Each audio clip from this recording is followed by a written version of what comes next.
worship leader is not by skill, it's by depth. So you got a skill, but you don't have a depth. There won't be atmosphere. Depth is not acquired by practice and rehearsals. So rehearsals can give you depth. Depths are acquired in presence.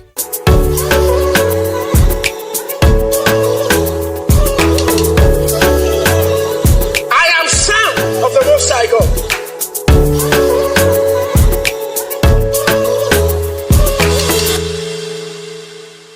In the book of Isaiah chapter 6, verse number 1, the Bible saying, the year that King Uzziah died, I saw the Lord.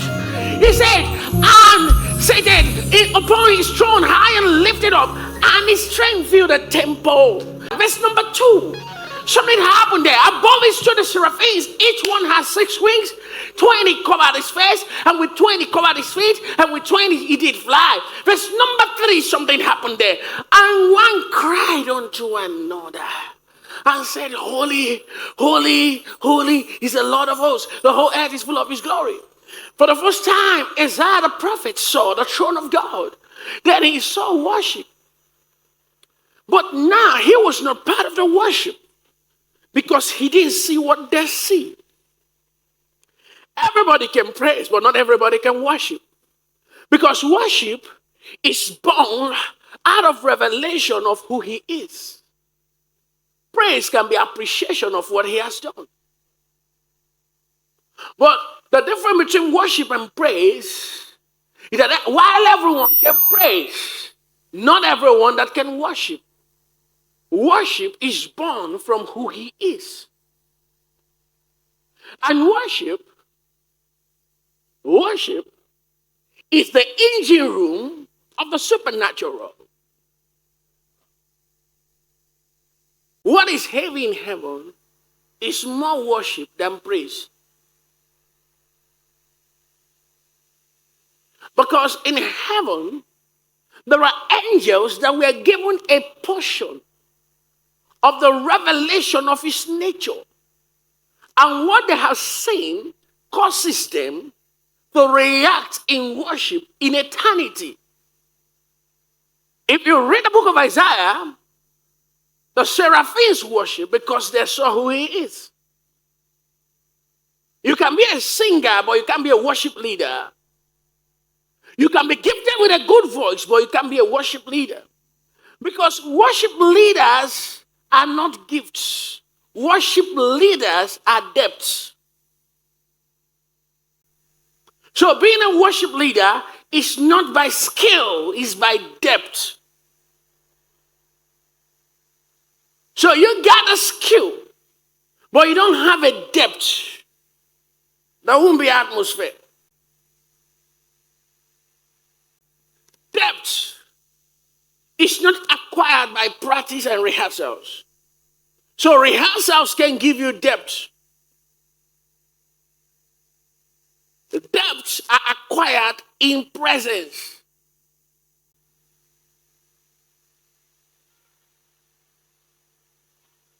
That is why you don't alternate worship for everybody that can sing to take worship. If you are a church administrator or a choir leader, don't try everybody that can sing to take worship. It's not going to work in your church. You will have beautiful songs, but there will be no atmosphere. Everybody that can sing cannot take worship. Because beyond the worship atmosphere is the hunger of the worshiper for depth. It is the hunger of the worshiper for depth that translates to atmosphere.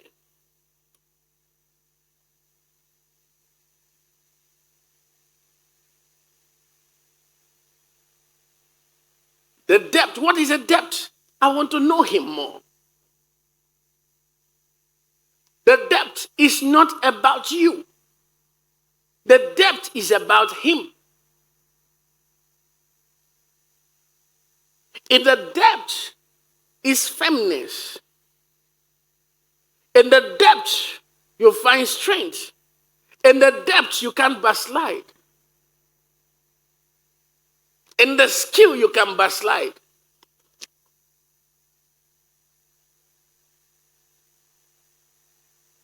In the depth, you can walk in unrighteousness. In the skill, you can walk in unrighteousness. In the depth, you can walk in ungodliness. In the skill, you can walk in ungodliness.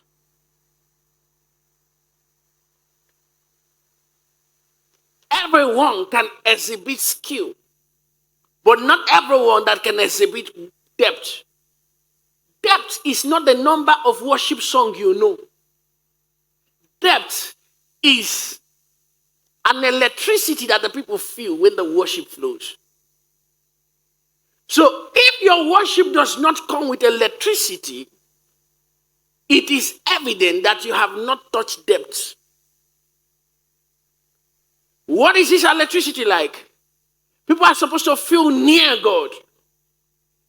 When a worshiper touches the microphone, people are supposed to feel near God. People are supposed to feel near God. People are supposed to feel God's love. People are supposed to feel joy of God. People are supposed to feel the presence of God, feel the reverence of God, the honor of God. So suddenly, the people in that place begin to react differently. Some just find themselves kneeling without planning to kneel.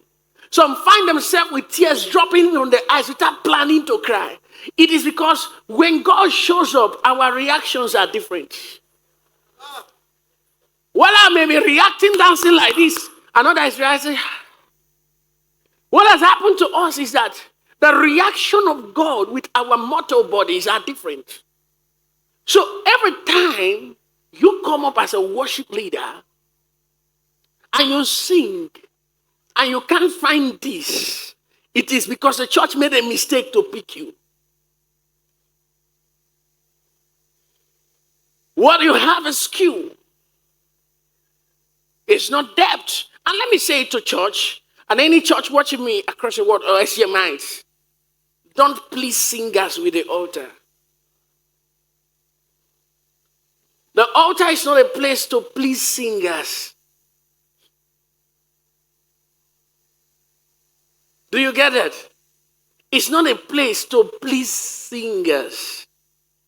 You should have depth before you lead God's people. He said, we worship who we know. You worship who you don't know. Meaning it is possible that somebody will be employed to worship. But worship is not an employment, it's a calling. Jesus said in John chapter 4 to the Samaritan, he said this argument about mountain and Jerusalem is that we worship who we know. You guys worship who you don't know. So someone can actually be paid to worship.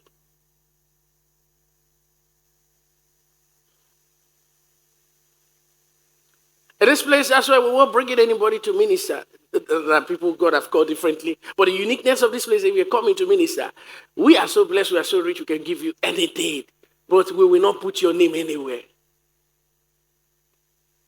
We don't need your face for people to come to church. And secondly, the way you talk will determine if you will come.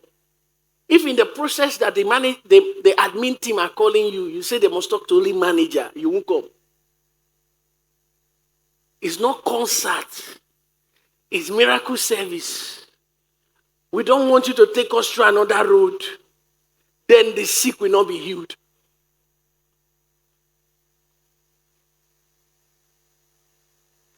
So singers, you got to know that. So sometimes, how does a singer pray?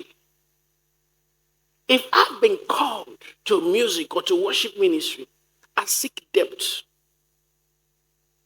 I seek depth. Ephesians 1 become my prayer. I seek depth. I seek depth. Reveal yourself to me. I want to know you. I want to know your plan for the universe. I want to know what you want for your body. Have you ever been to a place where you were invited, maybe you were honored to come and eat, but they don't know you? Then they gave you what you don't eat. It has happened to me so many times. So I tell people, don't host me for any food thing. It doesn't work. Because you're hosting me and you're giving me what I don't eat, you are punishing me. Many times, people organize a worship meeting. Then they bring people and they give God what he doesn't eat. What the people eat may be different from what God eats. So that the people are jumping does not mean God is jumping.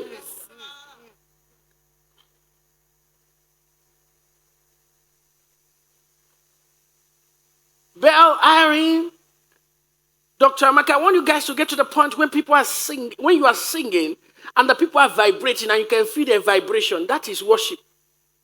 It's not your ability to jump to 3 songs and they play for you. You are nowhere yet. You are in depth because when the presence of God hit a place, it shakes. If you read the book of Acts chapter 16 verse 25, the Bible says, and at midnight, Paul and Silas, they prayed and they sang praises unto the Lord, and the prisoners heard them. Verse 26, and suddenly there was a great earthquake, so that the foundation of the prison were shaking. 2 people with depth. Imagine the kind of praise they sang. What did they say? What did they say? Because it was what they said that shook the foundation. And they didn't pray for themselves. He said they sang praises unto God. So in the midst of praise, remember that praise becomes a high praise when it goes from what he has done to who he is. It is the high praise of God that we translate to worship. Praise moves from praise to high praise when it goes from what he has done to who he is. And when who he is inspires what he has done, it is worship. So whatever they did there and they did it, boom. The earthquake, the ground began to shake. And when the ground began to shake, the people were caught up. See, when it is worship, the people don't need to be spiritual. You translate them. Meaning even the unbeliever that decide to sit there will not have peace. The atmosphere will jack the unbeliever. Shake him up. Because it's worship. Isaiah wrote in Isaiah chapter 6, in the year that King Uzziah died, he could remember that year over and over in his life. He said that was the year where I saw the Lord. And his glory seated upon a throne, high and lifted up, his strength filled the temple. Then he saw seraphims. And they sang. And the Bible says that the throne shook. Verse 3. Verse 3. Cry holy, the whole earth full of his glory. Verse 4. He said, the post of the door moved at the voice of him that cried. And the house was full of smoke. If this is worship, anything less than this is what? Not worship. Sing for depth. Let the generation not lose depth. Never exchange depth for skills. So when they tell you you're going to take worship, you're thinking about the songs that will rhyme, songs that will rhyme. You kept us all standing and you were doing rhymes. You were good. You were playing with the instrument. But do you know when the portal opens where you are, you know? A song can open the portal in the realm of the spirit. Let me tell you something. For those of us who are preachers, I listen to a lot of preachers. There are preachers I listen to 1 hour, nothing happened to me. There are preachers you listen to 5 minutes, boom. There's a connection. It's like a portal opens in your heart. That's all how it is also with the music ministers. A music minister can minister all he likes. So gifted, so skilled. But nothing made you speak in tongue. Nothing made you speak in tongue. Lena maka leko batera katiske. Video shampratitaska batiska.